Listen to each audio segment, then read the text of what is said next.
Graças e paz a todos. Amém. Olá, pastor, tudo bem?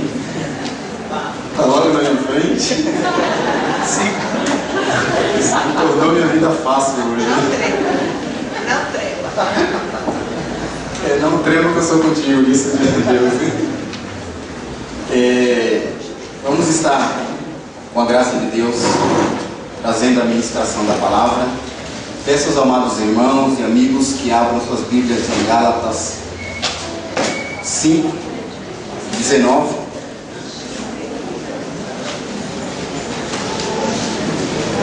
Ao 26. Gálatas 5, 19 ao 26. Ajude as pessoas a encontrarem quem está do seu lado, na sua frente. Dê uma olhadinha, ver se alguém está sem Bíblia, possa acompanhar a leitura.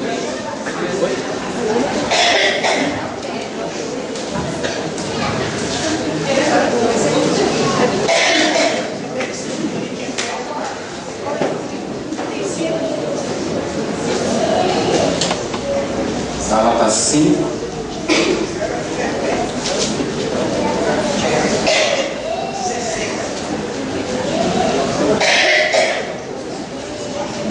Ao 26.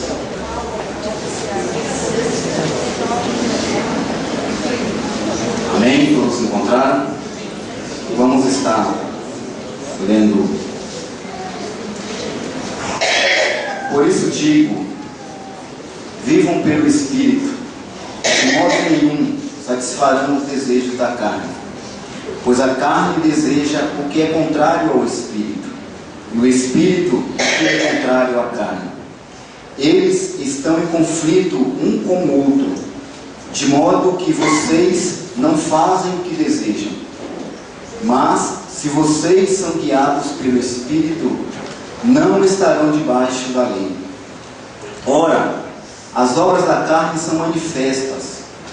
Todos veem, conhecem: imoralidade sexual, impureza e libertinagem, idolatria e feitiçaria, ódio, discórdia, ciúmes, ira, egoísmo, dissensões, facções e inveja, embriaguez, orgias e coisas semelhantes. Eu os advirto, como antes já os adverti.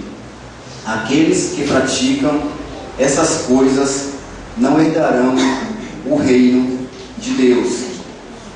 Mas o fruto do Espírito é o amor, alegria, paz, paciência, amabilidade, bondade, fidelidade, mansidão e domínio próprio.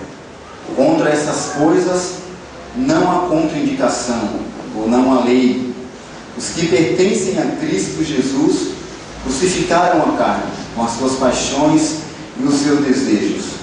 E se vivemos pelo Espírito, andemos também pelo Espírito. Não sejamos presunçosos, provocando uns aos outros e tendo inveja uns dos outros. Amém?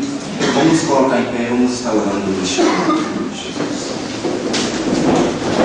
Meus amados, neste momento nós queremos levar preso em Ti a nossa mente, o nosso entendimento. Trabalha, Senhor, no nosso coração, as nossas emoções, sentimentos. Te pedimos, ó Deus, que abra o nosso entendimento para que possamos compreender a Tua palavra nessa noite. Nos dá, Senhor Deus, a porção do Teu Espírito, para que possamos, ó Pai, trabalhar mediante essa pregação hoje, eficazmente conforme a Tua vontade. Nos dá, Senhor Deus, ousadia no Teu Espírito, para que possamos assim, ó Deus, falar aos nossos irmãos aquilo que o Senhor já falou, já corrigiu em mim, mediante o estudo dessa palavra. Em nome de Jesus nós te oramos agradecido. Amém. Poder sentar.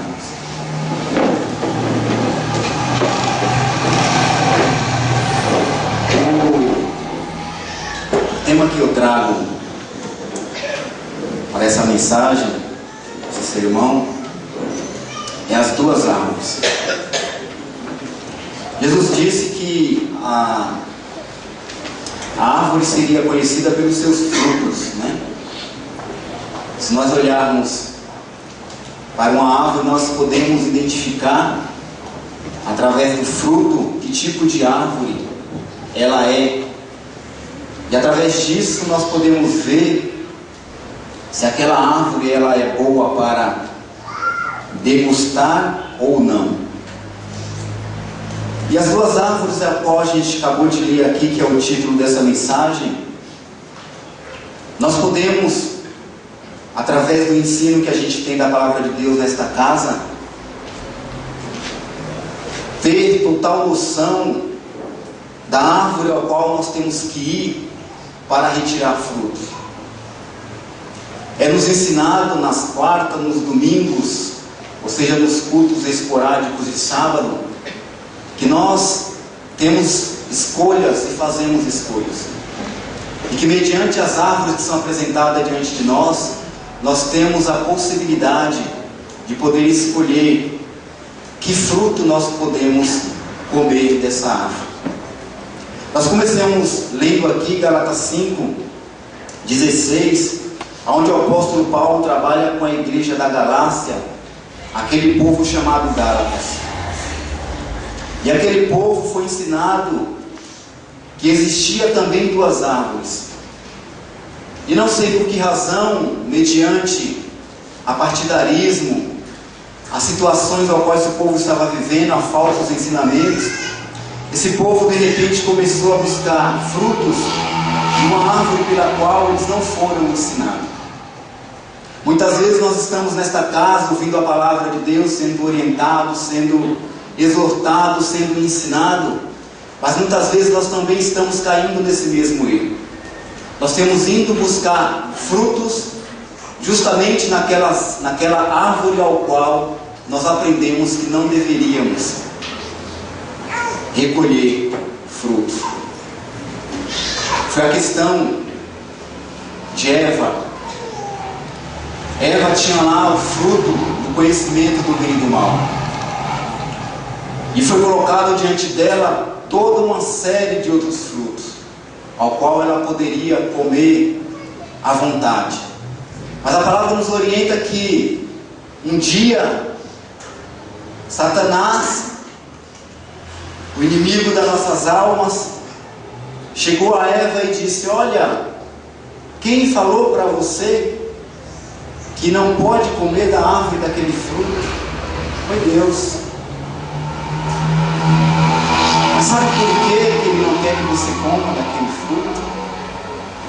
E aí passou a explicar as razões pelas quais Deus tinha proibido Eva e Adão de comer aquele fruto. O resultado foi que Eva não só comeu, como também deu a Adão.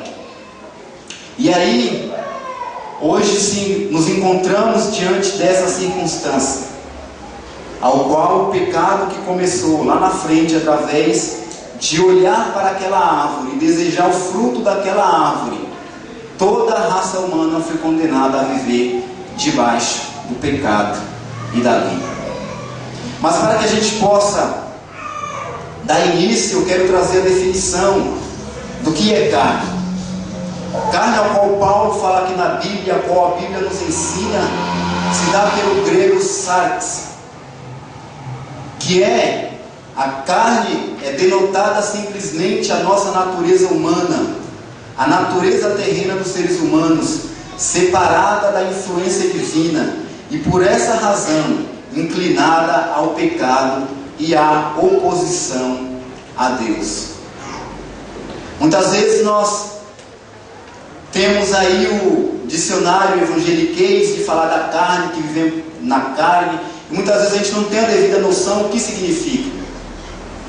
A carne, quando a gente fala que estamos vivendo pela carne, é que nós estamos vivendo segundo a nossa natureza, as inclinações da nossa natureza, dos nossos desejos, das nossas vontades que nos arrastam dia a dia a nos afastarmos da vontade de Deus. A nossa natureza inclinada.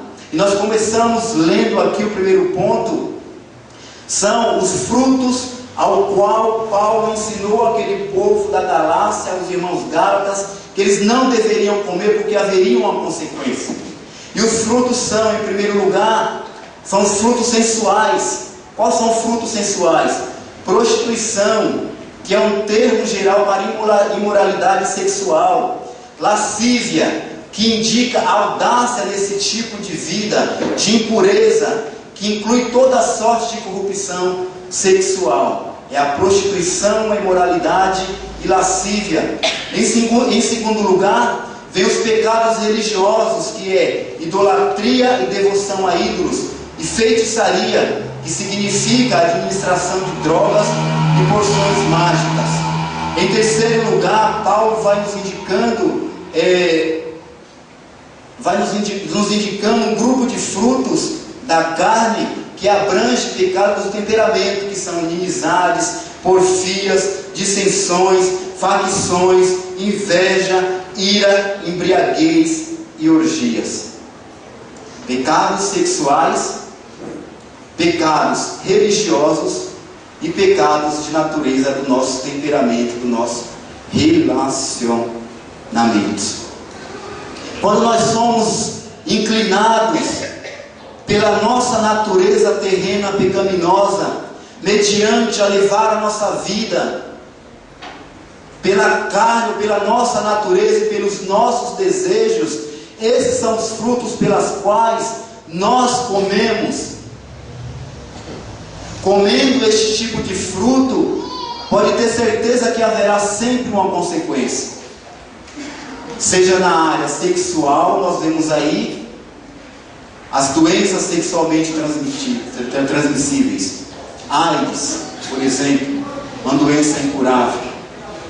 A doença da idolatria, por exemplo, ao qual é denotada aqui, que Paulo fala que é o quê? Que é basicamente adoração a ídolos, ou feitiçaria, ou porções. Cuidado aonde você tem ido. Você tem escutado aqui sobre a palavra de Deus, aonde você tem pisado o seu pé. Você tem levado seu filho lá para rezar de quebrante? Você tem buscado lá um remedinho rápido na casa da benzedeira? E aí nós não sabemos muitas vezes que essa questão ao qual Paulo apresenta na sua palavra, não, mas é só uma porçãozinha básica lá da tia, da bisa, tataravó, que se perde até, né, as gerações que foram feitas. Não, é só que está com quebrante e tal. Eu vou orar na quarta-feira na igreja, no domingo, mas eu vou lá na benzedeira para benzer meu filho de quebrante. É só um remedinho que ela mandou fazer. É só uma reza que passa a febre em 1 minuto. Frutos da carne, frutos religiosos. E o nosso campo religioso, ele é tão vasto para essas questões. Temos igrejas por aí que oferecem uma variedade onde você pode ser crente, macumbeiro, espírita, de uma vez só. Num lugar só você pode ser cristão, ser macumbeiro, ser espírita e ser supersticioso, que é uma questão que domina a nossa raça e a nossa sociedade hoje. E quando nós somos levados, meus irmãos, por essa questão da nossa inclinação da carne, como diz Paulo, as obras que ela apresenta são manifestas. Ela era manifesta no mundo que Paulo vivia, que Paulo fala, olha, não façam e não busquem esse tipo de vida. E ela é manifesta hoje na nossa sociedade, ao qual nós vivemos. ela é trazida para os nossos dias, e aí nós olhamos e falamos assim: o que acontece? Isso é coisa do passado, isso é coisa lá que ficou no Velho, lá no Velho Testamento, é há 2000 anos atrás, é no ano 60 depois de Cristo, onde Paulo escreveu o livro de Gálatas, e não tem nada a ver com a nossa sociedade hoje. Os princípios da palavra de Deus foram para aquela época, e é para a nossa época, e será para todas as outras gerações. O que acontece é que nós queremos pegar a palavra de Deus e queremos fazer que ela se enquadre na nossa maneira e a nossa forma de vida. Nós começamos a relativizar a palavra e as verdades, os princípios da palavra de Deus, ao qual nós aprendemos nesta casa. Nós trazemos para dentro da casa do Senhor o secularismo e queremos ter uma igreja secularizada, mudar a forma, mudar a maneira de culto, mudar a forma como nós devemos adorar a Deus é uma coisa, mas a essência da palavra, princípio da palavra, isso não se negocia, são coisas inegociáveis na vida de um cristão e de uma pessoa que servem a Deus.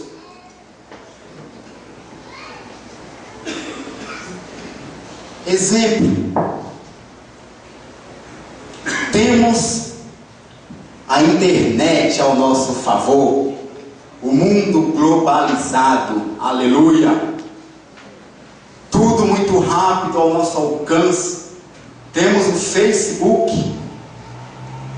Eu quero aqui lamentavelmente dizer o quanto esse Facebook tem prestado um despapel à nossa comunidade. É lamentável você abrir aquele Facebook e você ver irmãos falando de irmão, uma fofocaiada terrível.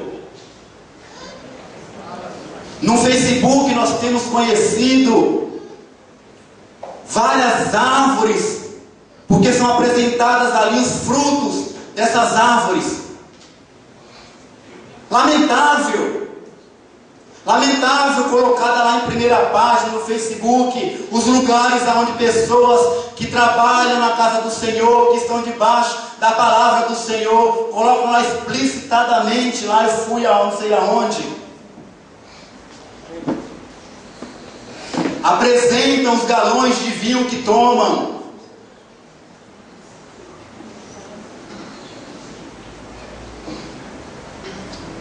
Isso é um papel que você está apresentando, trazendo para a comunidade? Nós somos sim, e temos sim liberdade em Cristo, mas a palavra diz que a nossa liberdade em Cristo ela não deve prejudicar a fé e a vida do meu irmão que não tem uma estabilidade na fé, porque eu estou servindo para ele como uma pedra de tropeço.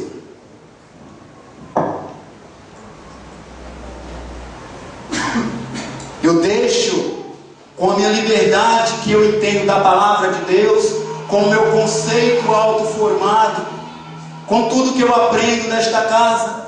Mas se tudo isso que eu aprendo nesta casa tem me levado a não deixar, permitir que meu irmão caia na fé, eu pego todo o meu conceito formado, tudo aquilo que eu entendo da palavra e coloco mediante a obediência de Deus e nego a minha vontade por amor ao meu irmão que pode cair da fé por um ato que eu tenho.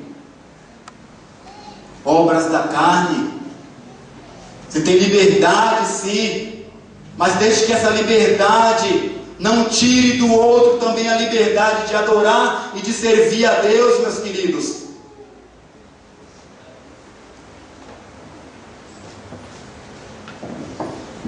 Eu não vejo, eu gostaria de ver no Facebook, você enviando para alguém um versículo bíblico na parte da manhã. Coloque lá uma oração para o seu irmão no Facebook. Envia um versículo para o seu amigo da faculdade no Facebook. Envia um versículo para o seu professor da faculdade no Facebook. Coloca lá uma palavra de incentivo, pautado pela palavra do Senhor no Facebook. Será que você está à disposição do teu irmão quando ele precisar de você no Facebook, envia para ele? A ferramenta é boa, mas infelizmente o papel que tem sido prestado por essa ferramenta para a nossa comunidade tem trazido largos e grandiosos prejuízos. E nós temos depois que ficar correndo atrás do prejuízo, porque o irmão está prejudicado, o irmão fracassou na fé, o irmão não está querendo mais vir para a igreja porque alguém postou alguma coisa no Facebook que infelizmente... Ah, mas é imaturo, é fraco na fé. Ah, é fraco mesmo. E a palavra diz, você é forte? Então respeite a fraqueza do outro. Ajude o outro na fraqueza dele. Isso é fruto do Espírito ou isso é fruto da carne? Defina para mim, porque eu não estou conseguindo mais identificar. Não estou conseguindo mais.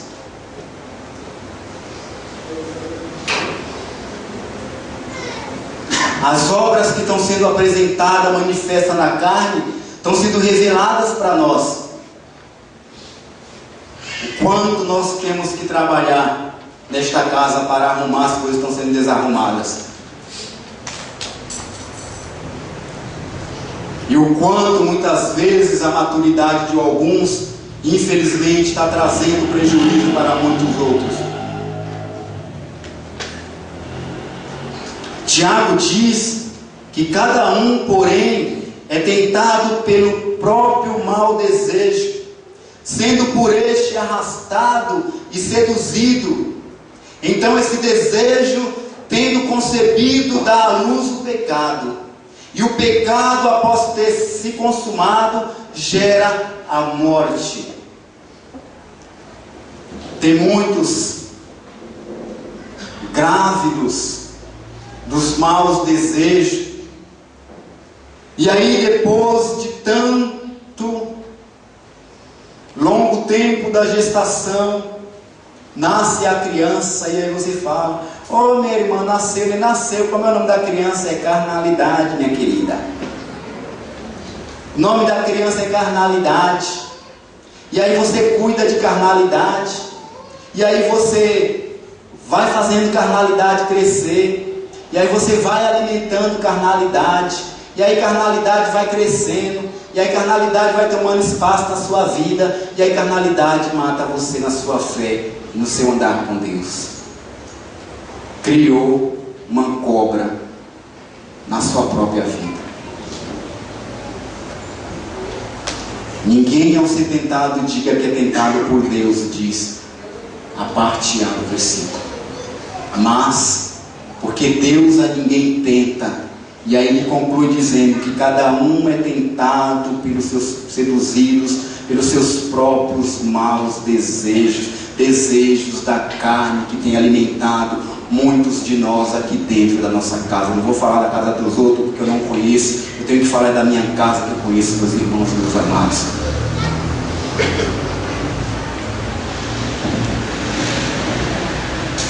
Romanos 8, 6, 7, 8 diz: a mentalidade da carne é morte, mas a mentalidade do Espírito é vida e paz. A mentalidade da carne é inimiga de Deus, porque não se submete à lei de Deus, nem pode fazê-lo. Quem é dominado pela carne não pode agradar a Deus.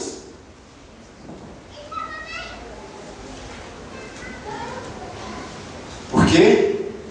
Porque nasce primeiro daqui. Mentalidade.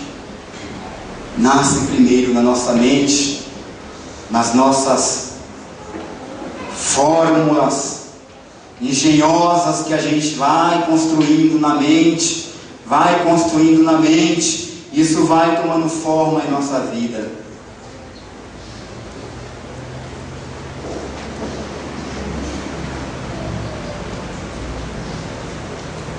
Esses são, infelizmente, algumas das coisas que a carne tem feito em nossas vidas. Carne é o princípio da rebeldia. dentro do homem. Produz um padrão e modo de pensar, uma direção e ponto de vista da mente. Carne, ela gera em nossa mente um padrão e uma maneira de pensar. E eu começo a defender, e eu começo a me organizar, e eu começo a me auto-justificar através da minha mente engenhosa. Por quê? Porque é um padrão que se formou, e ela começa a direcionar a minha vida, ela começa a direcionar a minha conduta, ela começa a direcionar a minha circunstância, ela começa a direcionar a minha família, ela começa a direcionar quem eu sou na escola, ela começa a direcionar quem eu sou na minha rua, ela começa a direcionar quem eu sou no meu trabalho, ela começa a direcionar e a definir quem sou eu na sociedade, quem sou eu diante de Deus.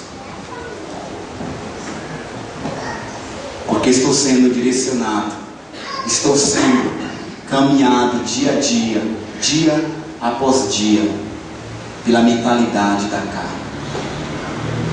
E aí começo a relativizar a palavra de Deus e a trazer para dentro da igreja a secularização, e começo a negociar os princípios da palavra e a essência da palavra de Deus. Cuidado você que está na faculdade, que eles batem forte essa questão de Deus não existir, que esse negócio de crente que nada, esse negócio de evangélico que nada, esse negócio de Deus, e quem é Deus é Platão, é Aristóteles, é não sei quem, é não sei quem, é não sei quem, é não sei quem, e aí os seus conceitos começam a ser minados, e daqui a pouco você entrou na faculdade um bom cristão e saiu de lá um ateu formado e odiando tudo quanto é tipo de crente. O Espírito tem isso no meu primeiro semestre. Bate forte. Eles atropelam mesmo. E muitas vezes, se você não tem uma fé simples, nesses momentos você precisa ter uma fé simples. É crer em Deus, no seu poder, na sua graça, naquilo que Ele é para você, e acabou. A fé simples. Se você entra com a fé simples, você sai de lá o melhor cristão, testemunhando e falando do amor de Deus aos seus amigos. Mas se você começa e você chega e começa a debater, você começa a formular coisas, você sai de lá, porque à medida que você formula uma questão, vem a réplica, vem a tréplica, vem não sei o que, e aí começam os conceitos sendo debatidos, e aí daqui a pouco você muda de ideia. Aí você chega na igreja para o pastor tem conflito, pastor isso, pastor aquilo.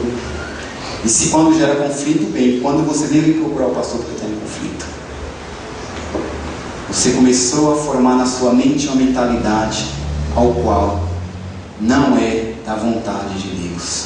Romanos 12:2 diz: não se amodem ao padrão deste mundo, mas transformem-se pela renovação da mente, para que sejam capazes de experimentar, comprovar a boa, agradável e perfeita vontade de Deus.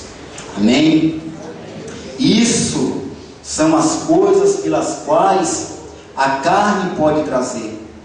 Mas aí você pergunta, e aí, parou aí? É só consequência da carne? Não.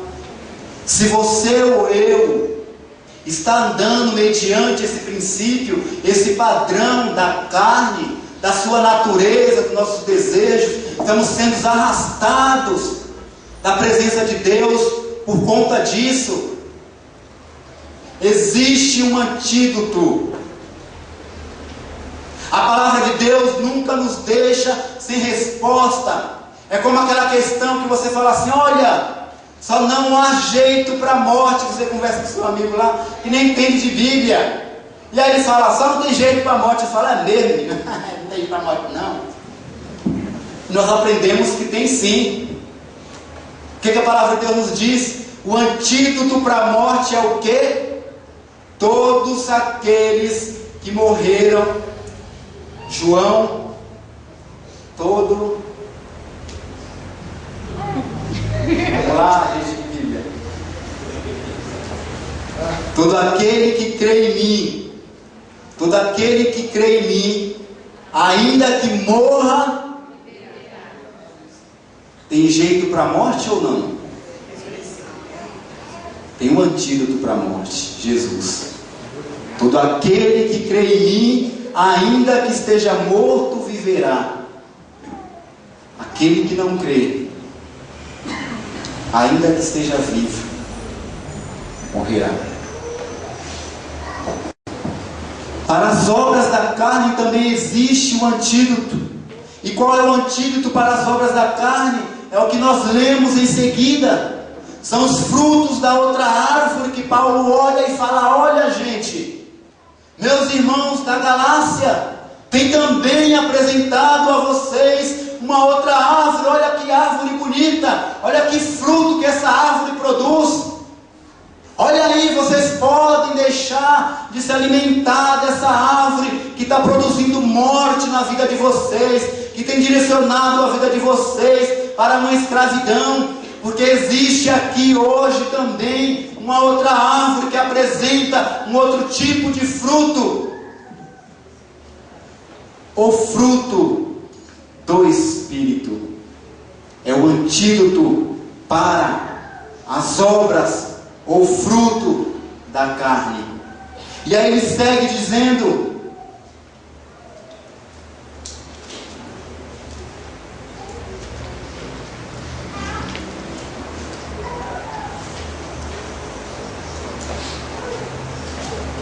e aí Paulo segue nos orientando sobre que frutos são esses, quais são os frutos que podem trazer para nós o remédio e a solução para aquilo que nós vivemos na carne.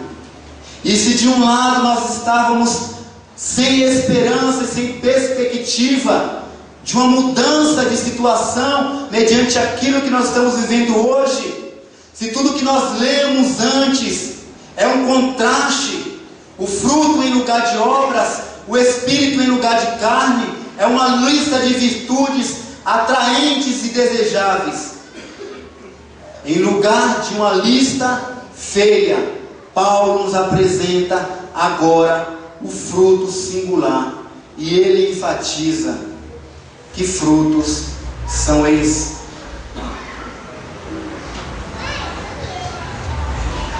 E o fruto começa com o amor.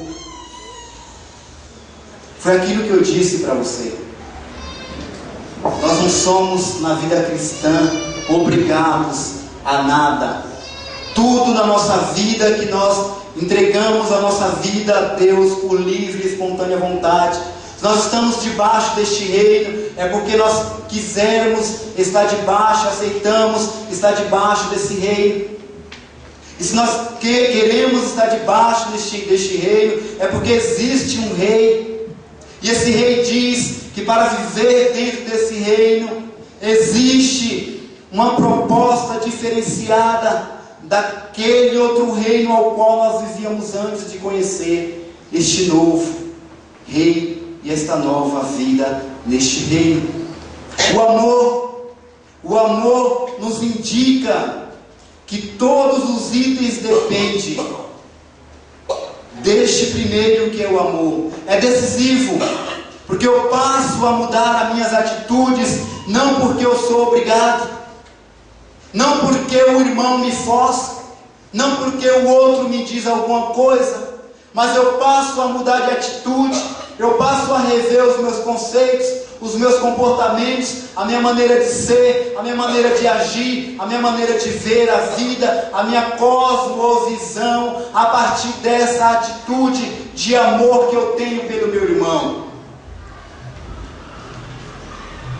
Por amor, eu deixo de acessar a página do Facebook se eu tenho lá algum problema com a minha língua, e se eu não resisto, eu vou falar do culto de domingo, eu vou colocar lá o irmão que está o que manda uma vestida, eu não vou abrir a página do Facebook.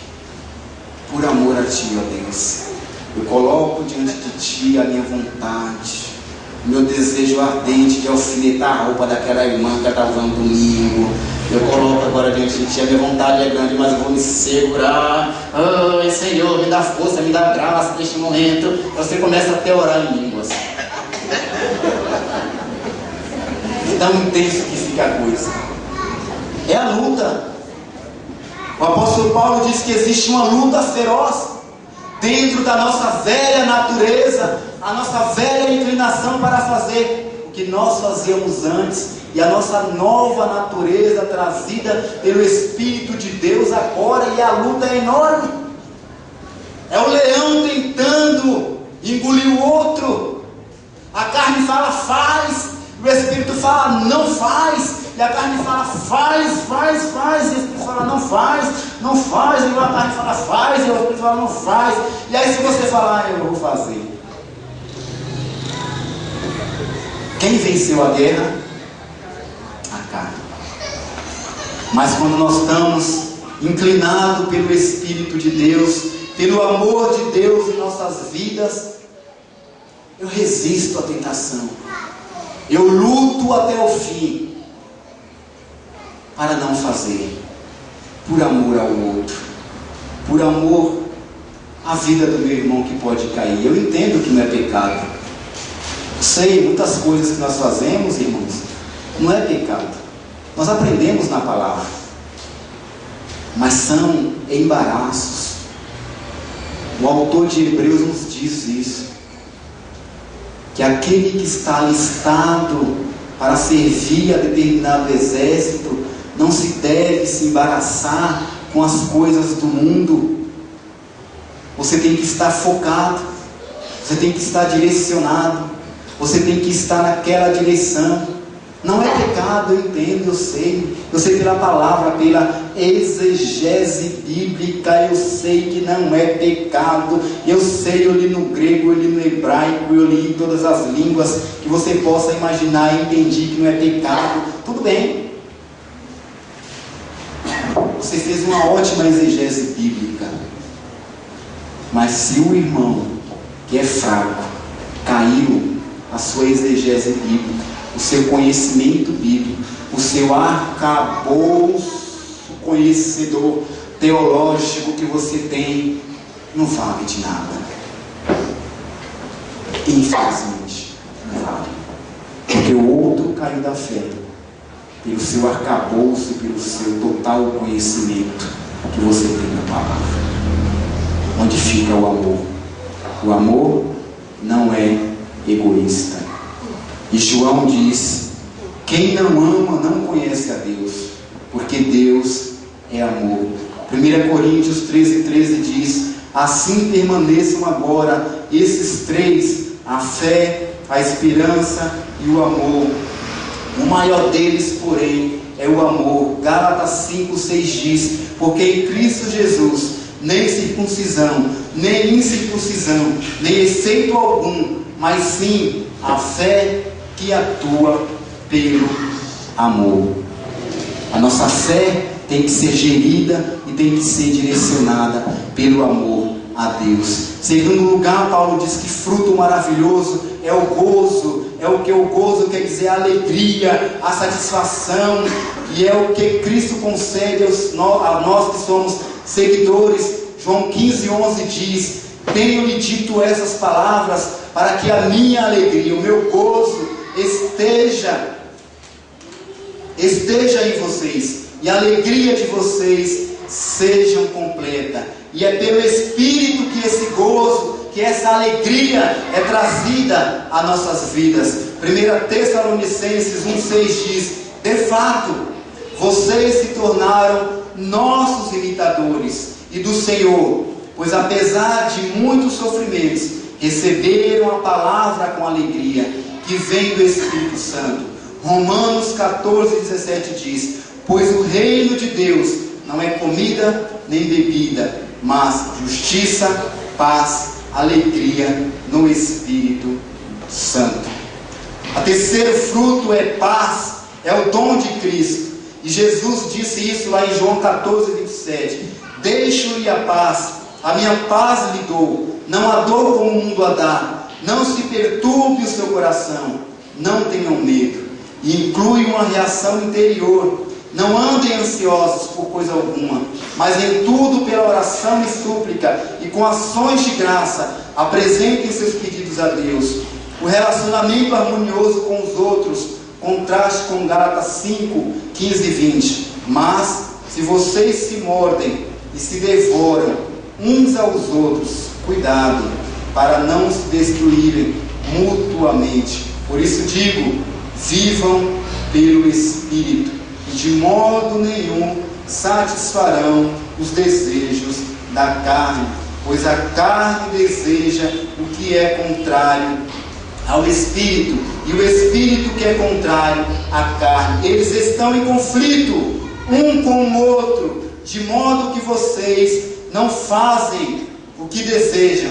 Mas se vocês são guiados pelo Espírito, estão debaixo da lei. E essa lei é a lei do Espírito, que não escraviza, mas a lei que liberta, em nome de Jesus. E existe a longanimidade, que é outro fruto, relaciona-se com a atitude da pessoa para com outros, nosso relacionamento. A benignidade, que diz, seria melhor traduzir para amabilidade, foi o que eu li. É benevolência nas atitudes, é ser educado, é ser gentil, é ser uma pessoa de trato fino, é ser uma pessoa cordial, é ser uma pessoa que prefere sempre o outro, como nós aprendemos na quarta, em honra. Eu tenho direito, mas eu abro mão do meu direito para que você assim possa passar à minha frente.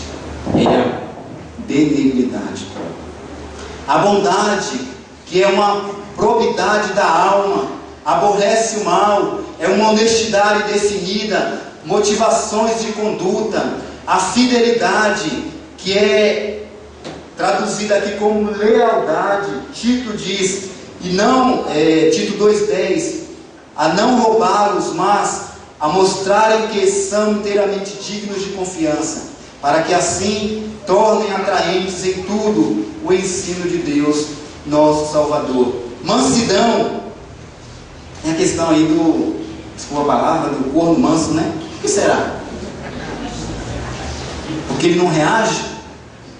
Porque ele aceita tudo? Porque não tem nenhuma atitude? É isso que é mansidão? É isso? A palavra mansidão baseia-se na humildade, indica uma atitude para com os outros, mantendo a devida negação do ego. Eu não sou manso porque eu sou corno. Sou manso é porque a minha atitude, o meu ego não é preso a mim, a minhas atitudes. Eu abro mão do meu ego por uma atitude correta, por uma atitude que vai agradar a Deus. E o domínio próprio. O domínio próprio, que é reprimir com mão firme o controle da vida do ego por meio do Espírito. Esse é o antídoto do apóstolo Paulo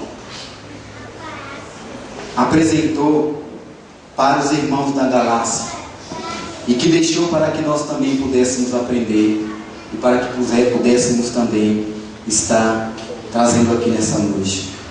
É o antídoto contra as obras. Por quê, irmãos? Porque para se ter vitória sobre a carne, é preciso que a gente se coloque na liderança do Espírito. É preciso que eu me coloque à disposição para que o Espírito Santo de Deus guie a nossa vida. É preciso que eu me abra para que eu possa, como diz a palavra de Deus, me encher do Espírito. A palavra de Deus, Paulo orientando, diz: e não vos embriagueis com álcool, mas enchei-vos do Espírito. Enchei-vos do Espírito. É abrir a nossa vida para que o Espírito de Deus possa nos dominar. É abrir a minha vida para que eu possa ser dominado, direcionado, iluminado pelo Espírito Santo de Deus.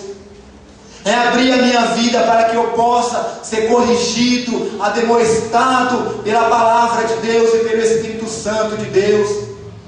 É eu me abrir e permitir que quando eu erre, eu possa ter a liberdade de ir até o irmão vir até mim e falar: irmão, você errou nisso. Quando eu sou dominado pelo Espírito Santo de Deus, eu me torno um melhor pai. Quando eu sou dominado pelo Espírito Santo de Deus, eu me torno um melhor funcionário. Quando eu sou dominado pelo Espírito Santo de Deus, eu vou me tornando a cada dia uma melhor esposa.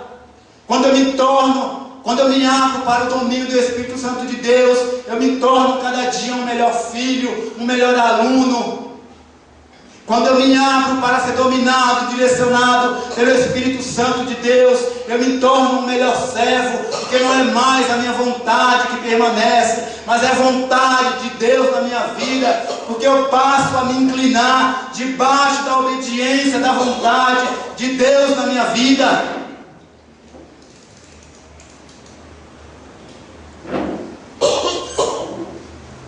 Porque eu passo a ser dominado, orientado pelo Espírito Santo de Deus.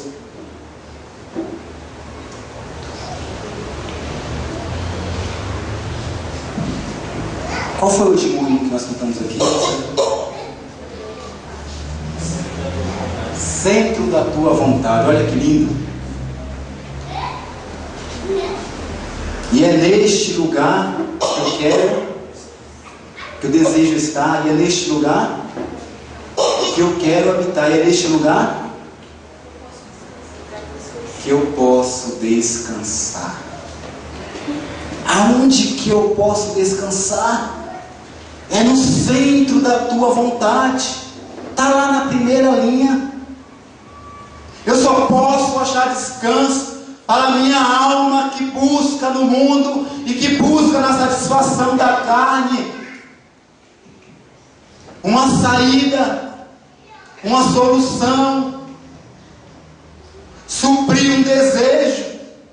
Eu só posso descansar no centro da vontade de Deus, mas eu só vou poder estar no centro da vontade de Deus quando eu permito que a vontade de Deus, através do Espírito Santo, do próprio Deus, venha em minha vida e me leve a essa vontade, e me direcione a essa vontade, e me adeque a esta vontade, e me coloque nesta vontade. Muitas vezes nós estamos na casa do Senhor, nós servimos a Deus e estamos vivendo uma vida cristã medíocre. Por que nós estamos vivendo uma vida cristã medíocre? Porque eu não permito mais que o Espírito de Deus domine a minha vida. Eu não passo mais do básico. Eu não leio mais a palavra. Eu não oro mais. Eu não tenho mais o desejo de estar na casa do Senhor, juntamente com nossos irmãos, adorando a Deus.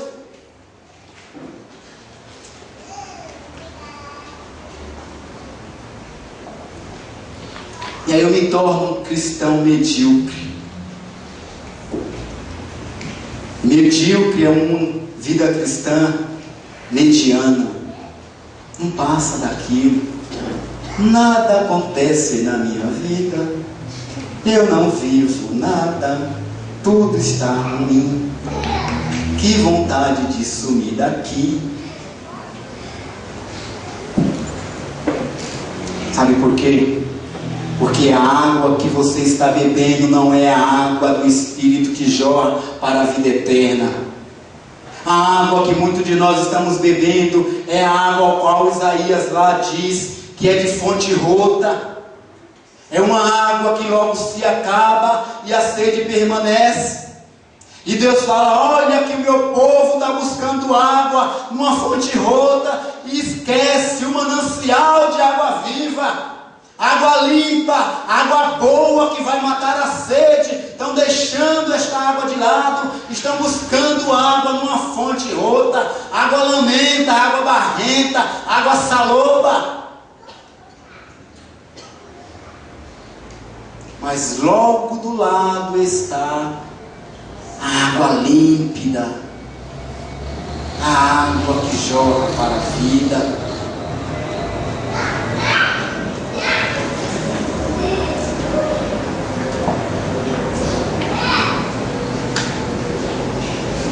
Se o Espírito, queridos, não for limitado em nossas vidas, a gente pode viver muitas coisas com Deus. Nós estamos deixando de viver muitas vezes coisas grandiosas, sobrenaturais com Deus, sabe por quê? Porque nós estamos limitando o agir de Deus em nossas vidas, nós estamos limitando que o Espírito age em nossas vidas, e o apóstolo Paulo nos diz que não entristeçais o Espírito Santo de Deus, pelo qual vós fostes selados para a vida eterna. O Espírito Santo muitas vezes está abafado em sua vida, pedindo socorro, gritando, e você cala a boca, e ele gritando, eu quero permanecer na sua voz, você cala a boca, você está abafando a voz do Espírito. O Espírito está lá bem no cantinho, bem lá, e você fica aí, porque o que vai sair agora é a minha vontade, é o meu desejo, é aquilo que eu quero. Vida limitada, vida medíocre. Você pode, eu posso, nós podemos ir além do que nós temos vivido. Nós temos que ir além do que nós temos vivido. Porque nós servimos a um Deus vivo, e que diz que eu vou para o Pai, mas eu vou enviar o Consolador, o Espírito Santo de Deus, que vos falará toda a verdade, e lá guiá-los em toda a verdade.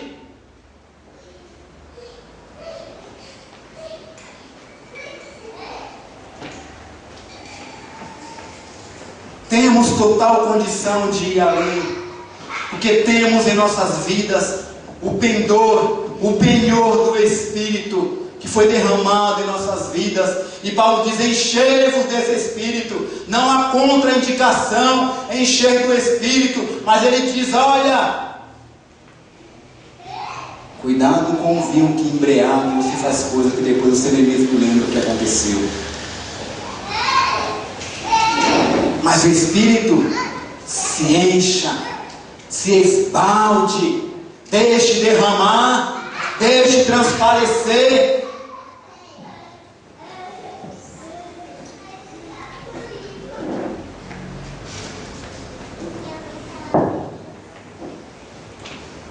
Nós não temos ido além, mas nós podemos ir além, dominados pelo Espírito e guiados pelo Espírito Santo de Deus.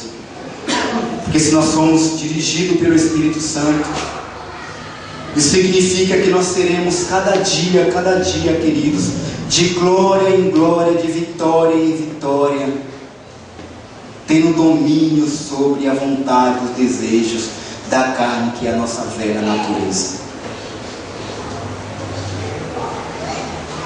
Mas se eu abafo o Espírito na minha vida, se eu entristeço o Espírito na minha vida, se eu não dou espaço para o Espírito em minha vida, como que eu posso vencer? Como que eu vou ter vitória? Como? Se a única forma de eu vencer seria me encher dele, seria ser guiado por ele, é ser dominado por ele, é ser ensinado em toda a verdade por ele, é ser transformado a cada dia por ele.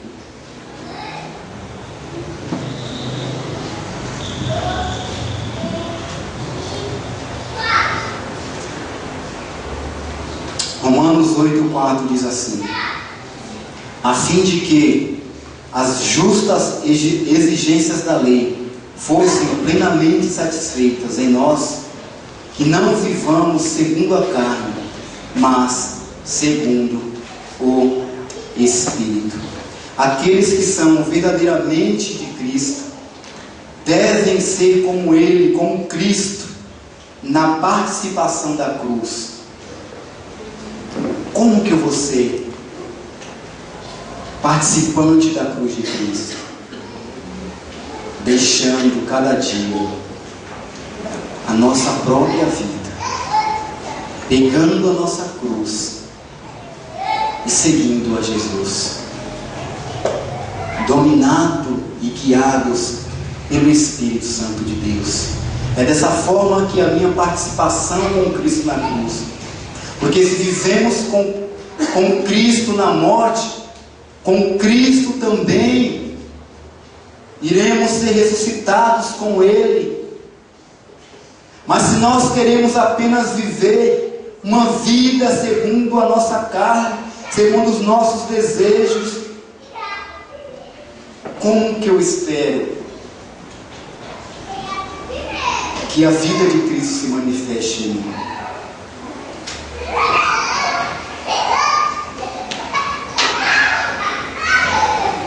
Quando nós somos dominados pelo Espírito Santo de Deus, nós temos, primeiro, a plena certeza. Como eu estou vendo esta linha reta aqui, límpida, clara, quando eu estou sendo guiado pelo Espírito, a minha vida a cada dia vai se tornando como este corredor. Eu vou sendo guiado, e se hoje alguma coisa eu não entendo, amanhã eu passo a compreender. E se amanhã eu não passar a compreender aquilo, depois de amanhã eu passo a compreender. E se amanhã eu passo a compreender uma coisa que eu não compreendia hoje, amanhã o Espírito passa a me ensinar uma outra coisa. E aí eu vou vencendo uma tentação aqui, eu vou vencendo uma outra tentação ali, eu vou caindo acolá, mas eu vou sendo levantado pelo Espírito ali na frente, e eu dou mais uns 3 passos. E aí se alguma coisa acontece na circunstância da vida, e eu dou uma requenguelada assim mais ou menos, e aí o Espírito Santo vem e me levanta de novo. E se lá na frente eu dou outra requenguelada do lado esquerdo, e aí o Espírito Santo vem e me endireita de novo, e eu vou caminhando com Cristo rumo àquilo que Ele nos propôs, em direção a Deus, em direção à vontade, o centro de Deus, que é manifestada através do seu Espírito em nossas vidas. Através do Espírito. As 2 árvores, uma apresenta os seus frutos da carne das nossas inclinações terrenas, a outra apresenta também os seus frutos, lindos, maravilhosos, formosos, ajustados, e do lado de cá, frutos desajustados. Quando eu passo a experimentar deste fruto, que é do Espírito, que é o amor, que é a paz, que é a bondade, a longanimidade, que é o domínio próprio, é um cacho muito bonito de 9 frutos. E aí eu vou cada dia comendo dele, e aí cada dia o Espírito Santo de Deus vai me direcionando rumo à minha vida com Deus. O que me torna superior aqui é só esse piso, mas na vida eu estou aqui que nem você sentado, a caminho da mesma coisa que você busca. Não uma vida medíocre, mediana com Deus, como servo de Deus, mas ir além, mas ir no sobrenatural de Deus. E só quem me leva no sobrenatural de Deus é o Espírito Santo de Deus. Só quem me leva a experimentar o sobrenatural de Deus é o Espírito Santo do próprio Deus. A minha carne me leva a experimentar aquilo que eu já experimentava: tristeza, dor, angústia, tribulação, derrota, tudo de ruim que você imaginar. A minha carne está inclinada para aquilo, mas a minha nova natureza, que o Espírito Santo de Deus trouxe à minha vida, me leva a experimentar uma vida ajustada, de paz, de alegria, de amor, de longanimidade, de domínio próprio, de tudo quanto mais o seu olho não viu, não subiu ao seu coração, é o que Deus tem preparado para você e para mim, mas só através do Espírito Santo de Deus. Amém?